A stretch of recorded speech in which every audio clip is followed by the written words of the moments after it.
The homeless man in the alley looks down at his arm, wide-eyed in horror.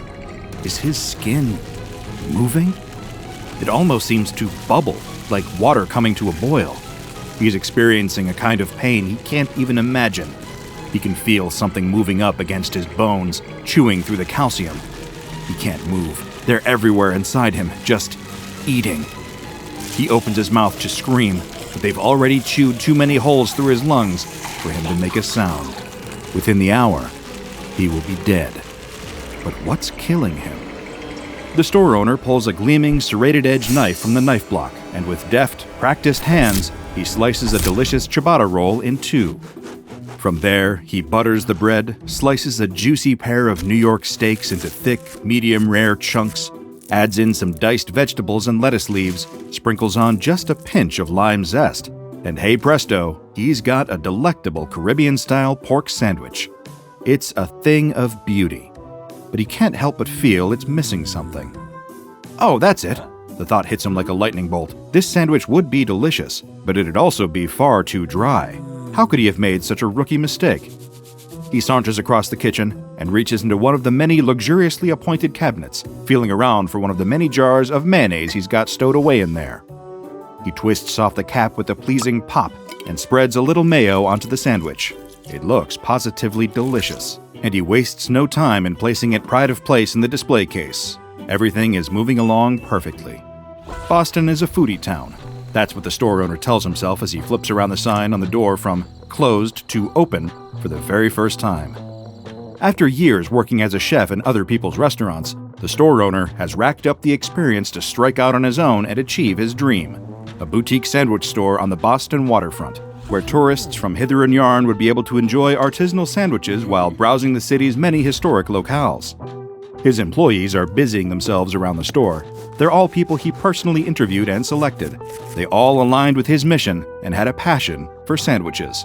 One wipes down the tables in prep for the inevitable rush of customers when it turns lunchtime. Another is artfully posing a selection of pre-made sandwiches behind a sheet of glass at the counter. Leg ham and strong cheese, BLT, tuna mayo, and, of course, lobster. We can't forget that this is Boston after all. But as the hours creep on, something horrible happens. Nobody shows up. The store owner doesn't know what he's done wrong. He managed to pay for an ad about the grand opening in one of the local papers and released some coupons in a local food magazine too. He even put a grand opening sign and garland in the window, showing off the grand opening discount. For every sandwich a customer buys, they'll get another half off. But it seems that none of this conventional business wisdom actually shook out.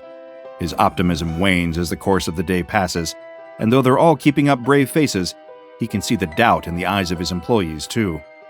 All of their minds are bubbling with the same terrifying thought, too awful to ever be spoken aloud.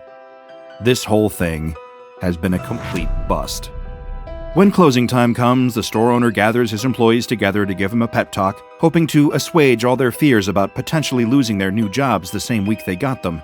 He gives an inspiring speech about the importance of perseverance and grit and sticking to their dreams, despite the fact that there may be discouraging setbacks along the way. As he listens to himself talking, it occurs to him that these are the words he needs to hear, as much as they are the words he needs to say. But after they've all gone home, he's left alone, looking at the uneaten sandwiches in the display case. The anxiety of the day has killed any hope of his appetite, and then it dawns on him. Those sandwiches are going to be stale by tomorrow. All his hard work, all his passion, and he's going to need to throw them out. He takes the Caribbean pork sandwich first and morosely exits out of the back door. He sees the dumpster around the back of the building, but he also sees something else. A homeless man, looking cold and hungry, wrapped in dirty sheets deep in the alley. And in that moment, he has an idea. Perhaps he can still serve a hungry person today. The store owner offers his precious sandwich to the homeless man, who gratefully accepts. Deciding it would be a terrible waste to just throw food away while there was a man going hungry behind his building, he gives all the sandwiches from the display case to the homeless man, who acts like it's the first time someone has been kind to him in many, many years. He eats every single sandwich and tells the store owner that it's one of the tastiest meals he's ever had. Clearly, when it comes to making sandwiches, the store owner has a gift. In one moment, he's reminded of why he does this, making people happy with food. He has no idea that, in a sense, He's just murdered the man who rekindled his passion. The next day, things change for the better. With renewed passion and vigor for the art of making and selling delicious sandwiches to tourists and the Boston public, he puts his all into the sandwich business, and Lady Luck responds. A few customers each day at first, and then the place becomes a local curiosity, the subject of online write-ups and must-visit in Boston lists. There are familiar faces that he sees every single day, and it's only a matter of weeks until he needs to start implementing a waiting list for customers. Business is booming, and despite his sudden and miraculous success, the store owner never forgets what sparked his second wind. He owes it all to the homeless man out behind the store, who reminded him of his true purpose. One day, he decides he needs to repay his old friend. He whips up a delicious tuna mayo sub and steps outside to give it to the homeless man. But the man is gone. It's strange. He's left some crumpled clothes behind, and the piece of cardboard he'd always sleep on. But the man is gone. The store owner steps forward, concerned for the man's safety. It had been a particularly cold and unforgiving winter after all, but he sees something instead that utterly disgusts him. In amongst the scattered clothes, there's a worm-like creature, glistening white and about a foot long. It lays there in the pile of clothes, mercifully dead. But the mere sight of it so revolts the store owner that he drops the tuna mayo sub onto the ground, splattering it across the asphalt. It's a terrible waste of food, but after seeing that disgusting worm thing, he doesn't have any kind of appetite for the rest of the day. If that's as terrible as this whole thing got, it would have been bad enough. But the floodgates of terror are about to open, and when it does, only a certain organization has the tools to close it. The store owner starts noticing strange things at work after that. Something about the regulars. Some of them seem kind of strange and doughy. They've got pallid skin and a vacant look behind their eyes. Some of them who've ordered the same sandwich day after day, who've memorized the menus by heart, are taking full minutes to decide what they want to order, as though the workings of their very minds have been gummed up. As disturbing as these strange little signs are, they're nothing compared to the nightmarish things a number of Boston EMTs and emergency room doctors were encountering around that same time. People collapsing in their homes in a state of extreme pain, their panicked friends and spouses calling in, crying and unable to explain what's happening to their formerly healthy loved ones. This, of course, would be disturbing enough, but what happens to these people after being taken in takes it to a whole other level. In every single case, the technicians see something moving under their skin. They take x-rays, ultrasounds, or in some cases, even make incisions, and the result is always the same. The bodies of the people experiencing these symptoms are full of thousands upon thousands of white worms, eating their innards from within, slowly killing them in perhaps the most painful way imaginable. Even seasoned doctors are passing out from sheer horror when they see the masses of impossible white parasites wriggling within their patients. The one piece of vital information they don't have is that all these victims had recently eaten at a certain up-and-coming sandwich store on the Boston Harbor. After 10 weeks of business, things are starting to cool down again for the sandwich store. The owner thinks that's to be expected. That opening FOMO hype can't go on forever. But the mysterious absence of some of his most loyal repeat customers is undeniably a little disturbing to him. Is it something he did wrong? Did he somehow alienate them? These thoughts are plaguing his mind when he's alone in the store one evening, cleaning up after everyone else has gone home. His thoughts are so occupied that, as he's preparing to screw the top back onto a jar of mayonnaise, he accidentally drops it. The jar stays intact, but a large, disgusting blob of mayo splatters out onto the floor.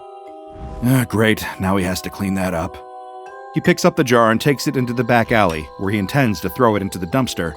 With half of it spilled out onto the ground, it's too much of a hygiene risk for him to keep it in the restaurant anymore. But before he can throw it into the trash, his arm freezes in a moment of inexplicable hesitation. In that strange moment, it occurs to him that it's the only one in the cabinet of that particular brand. He's used it on so many sandwiches before, and yet he's never needed to buy a new jar of it either. On a pure whim, he decides to inspect it closer. The label on the back of the jar reads, "Water, vegetable oil, vinegar, eggs, eggs, eggs, eat eggs, be eggs. Your flesh is but the nursery and sustenance of our incalculable ravenous mouths. Eat eggs, consume us. Let us be realized within you. Sugar, salt, lemon juice, and love." Oh, he thinks to himself, that isn't good. Without a second's delay, he runs back into the sandwich store, wondering with horror just what exactly he'd been feeding his customers all this time. But these thoughts are interrupted when he sees that the mess of mayonnaise is somehow gone from the floor. He didn't clean it up, did he? Something is terribly wrong here. That's the only thing he knows for certain. He may not even be safe in here. He lunges out and grabs a frying pan, the one he uses to sizzle up a steak for the store's famous Boston-style cheesesteak sandwiches, and assumes a defensive position. His instincts might just save his life here, as something watches him from the shadows. Without warning, something comes squealing towards him, about the size of a rat, with shiny, smooth, white skin, propelling itself along the ground on a collection of horrid little tendrils. It makes a horrific shrieking sound and lunges for him. Almost instinctually, he whacks it with his frying pan, sending it flying across the kitchen, where it lands against the wall with a splat. Did he just get attacked by a living blob of mayonnaise? Before he can even contemplate all the implications of that, he sees the splat slithering down the wall and gathering in a puddle on the floor. This puddle then twists and warps, taking the exact same horrible shape it had before. Tendrils sliding out of its shimmering skin. It must have formed out of the contents of almost the entire mysterious jar. And it dawns on him all at once, in every single sandwich his shop had served which contained mayonnaise, he's been putting these little monsters into people's bodies. And as the beast shakes off the shock and prepares to charge again, he's starting to worry that he might be in for the same fate. Only in Boston, right? Whether you love or despise mayonnaise, it's likely that SCP-2484, aptly titled the Parasitic Mayonnaise Worms, made you feel a little queasy. But if you're anything like the Foundation field agents who first discovered this caustic condiment, you likely have some pressing questions about what exactly you just witnessed. Thanks to my research into a number of classified files, I'm able to give you the answers, but I'm afraid I can't tell you that it won't get any less repulsive. To the untrained eye, SCP-2484 is a mayonnaise jar of indeterminate brand containing approximately 1,024 grams of a substance that, to all chemical tests, seems to be identical to regular mayonnaise. This substance, for the sake of avoiding confusion, will be referred to as SCP-2484 A. While inside the jar, SCP-2484 A poses no threat to anyone. But the second the anomalous mayonnaise leaves the jar or is consumed by a vertebrate animal, the disturbing effects you've already witnessed take hold. The jar contains an infinite quantity of this mayonnaise too. When the contents of SCP-2484 are removed, it will begin to refill by 2 milliliters every hour. Luckily for the Foundation's biohazard control units, SCP-2484 A can be destroyed in any manner that non-anomalous mayonnaise can be destroyed. Personally, I've never contemplated ways of destroying mayonnaise, so I'll leave the devising of these methods to greater minds than my own. Any quantity of SCP-2484 A less than 5 grams doesn't seem to display any anomalous properties, so if you're content with a tiny quantity of mayo on your food, you may encounter this anomaly and live to tell the tale. But masses between 5 grams and 63 grams are another story. These masses will develop a repulsive, congealed membrane, a kind of smooth, glossy skin over their body, as well as crude, tentacle-like pseudopods. These creatures will slither and crawl around without any real direction. These won't pose any threat to other organisms, so long as they don't touch or ingest them. If only the same could be said for the larger ones. Slightly larger creatures formed out of SCP-2484 A, specifically ones weighing between 63 grams and 235 grams, will move with more direction and purpose.